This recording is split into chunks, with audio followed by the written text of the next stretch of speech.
Halo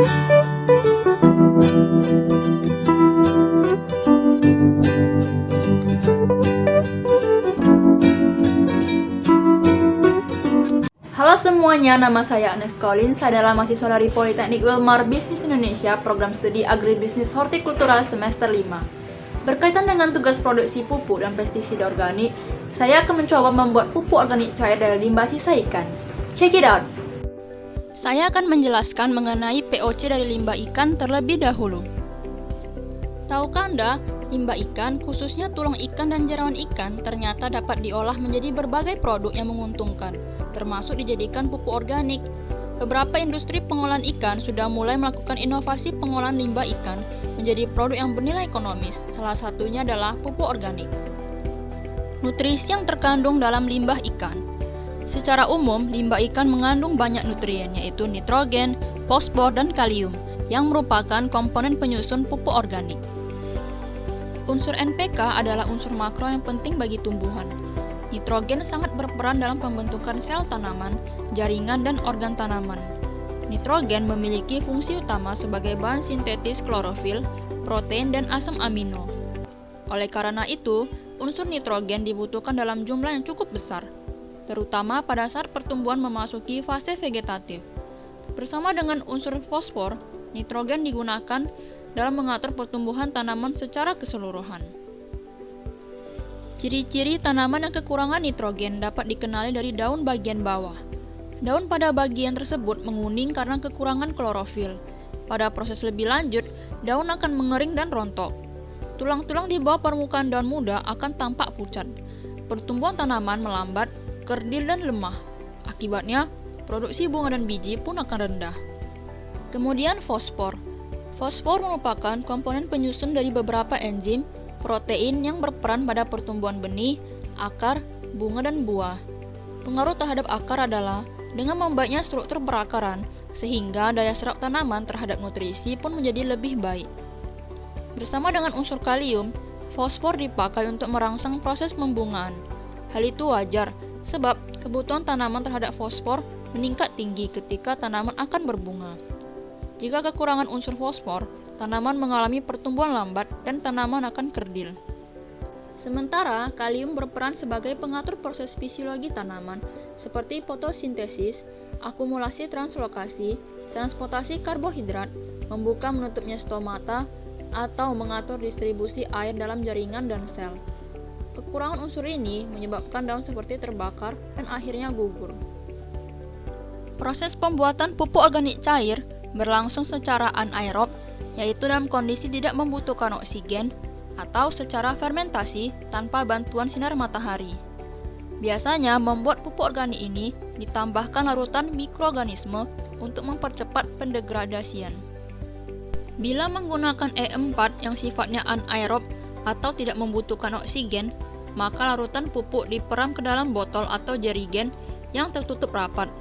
Setiap pagi dan sore buka tutupnya, sekadar untuk mengeluarkan gas hasil fermentasi agar wadah botol tidak meledak.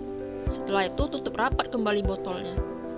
Bila menggunakan mikroorganisme lokal yang bersifat aerob atau membutuhkan oksigen untuk melakukan fermentasi, masukkan larutan pupuk ke dalam botol, lalu tutup botolnya dibiarkan terbuka, atau bisa juga tutupnya dipasang, namun diberi lubang kecil.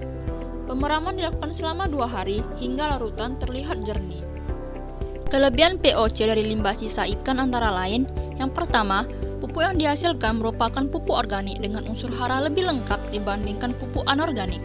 Yang kedua, membuat daun tanaman hias menjadi lebih mengkilap, bunga lebih banyak dan bertahan lebih lama. Yang ketiga, ketersediaan bahan baku melimpah dan murah karena memanfaatkan limbah pengolahan ikan. Yang keempat, harga jual kompetitif dibandingkan dengan produk impor yang sangat mahal. Yang kelima, memenuhi konsep back to nature melalui pertanian organik.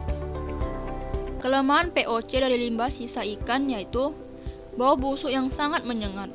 Namun, masalah bau busuk dapat diatasi dengan yang pertama, menurunkan pH limbah cair. Proses penurunan pH limbah ikan dari 8 menjadi 6 dengan menambahkan HCl, menambahkan molase dan menginokulasi limbah ikan dengan kultur bakteri asam laktat. Yang kedua, menambahkan bahan penyerap bau, Dan yang ketiga, menggunakan mikroba decomposer yang merombak senyawa yang menimbulkan bau. Sebagai informasi, pembuatan POC dari limbah sisa ikan ini juga menjadi solusi bagi industri penangkapan ikan dalam mengatasi limbah ikan yang terbuang, tercecer, serta sisa olahan yang menghasilkan cairan.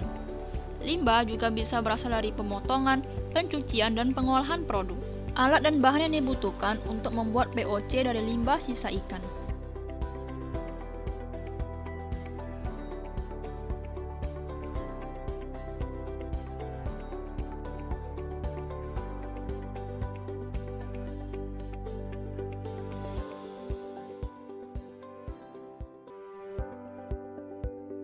Prosedur pembuatan.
hasil akhir dan pembahasan.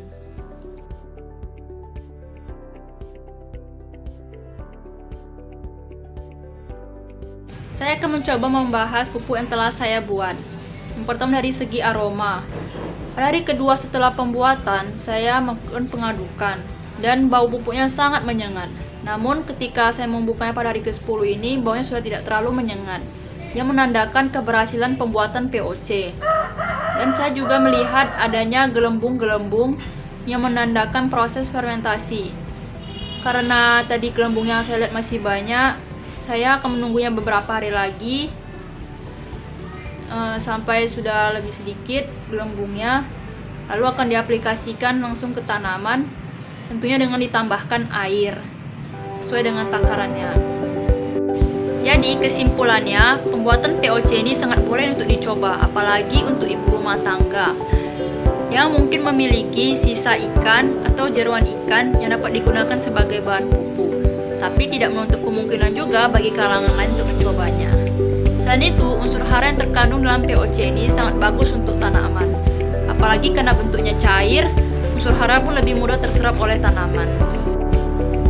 Sekian dapat saya sampaikan. Terima kasih telah menyaksikan video ini, dan mohon maaf apabila masih terdapat kesalahan ataupun kekurangan. Sampai jumpa.